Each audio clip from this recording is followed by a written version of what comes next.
បាទជំរាបសួរពុកម៉ែបងប្អូនអ្នកគ្នាជាពិសេសសិស្សានុសិស្សលោកគ្រូទាំងអស់បាទថ្ងៃនេះខ្មែរ IT Computer បាទខ្ញុំបានធ្វើការចែករំលែកនៅបាទ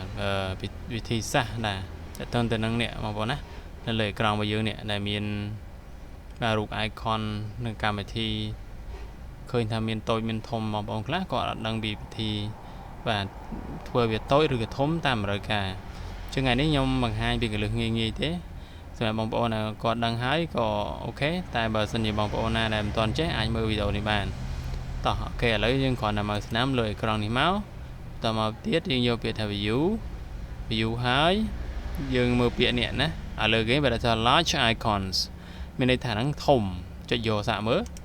បាទគេរីកធំអញ្ចឹងបាទមកស្ដាំម្ដងទៀតយក view ដដែលយើងយកពាក្យថា medium នឹងខ្នាតកណ្ដាលបាទហើយស្ដាម view យកពាក្យថា small icons បាទ small ទូចបាទអញ្ចឹងបើបងប្អូនត្រូវការប្រភេទបាទ view ធំខ្នាតកណ្ដាលឬតូចយ៉ាងណាក៏បងប្អូនចុចលើហ្នឹងទៅបាទនេះខ្នាតកណ្ដាលណាបាទហើយមួយទៀតទៅនឹងនេះ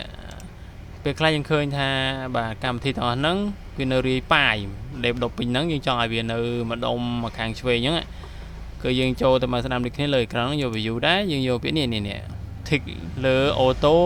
rank icons បាទមានន័យថាវានឹង auto បន្តិច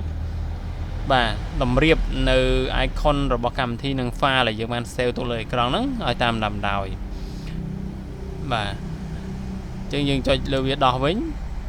ឡូវខ្ញុំសាកដំងទាញណាគេយើងអាចទាញទៅអាប៉ាតប៉ាយបានអញ្ចឹងណាទាញទៅណាក៏បានដែរតែដល់ពេលយើងចង់ឲ្យវាមកដូចដើមវិញយើងមិនតម្រៀបទេគ្រាន់តែចុចលើ